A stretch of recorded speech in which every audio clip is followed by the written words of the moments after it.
সকাল থেকে এত ঝড় দিচ্ছে, ঝড় দিয়ে দিয়ে মেঘটাকে পুরো পরিষ্কার করে দিল। সকালে মেঘ করেছিল, তো ঝড় দিয়ে রোদ উঠে গেল। তো সকালে এই ঝড় থেকে আমি একটু বাইরে বেরোলাম। ভিডিওটা ছিল কালকে সকালে, অর্থাৎ রবিবারে।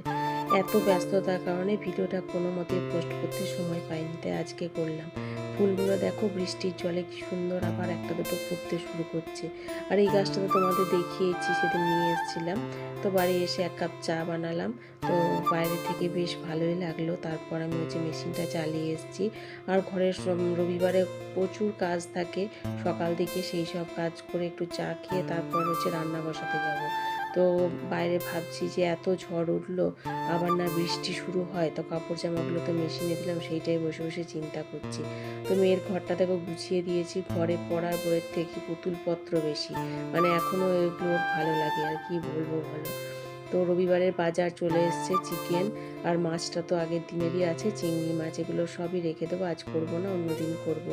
তো টিফিনে আজকে নিয়ে এসেছিলো কচুরি, জিলাপি আর হচ্ছে ওই যে ঘুগনি।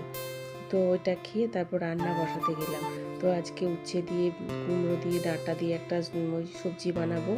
আর হচ্ছে ডাল বসিয়েছি, আর পেঁপের তরকারি করবো। অনেক দিন ধরে পেঁপের তরকারি খাওয়া হয় না, তাই আজকে ভাবছি একটু পেঁপের তরকারি করব। আর মাছ আছে, ওটাকে পটল দিয়ে রান্না করব। তো আজকে দুপুরের এই হচ্ছে মেনু। যেহেতু আমার হাজব্যান্ড এখন মাংস খাচ্ছে না, তাই আজকে দুপুরে মাছই হবে।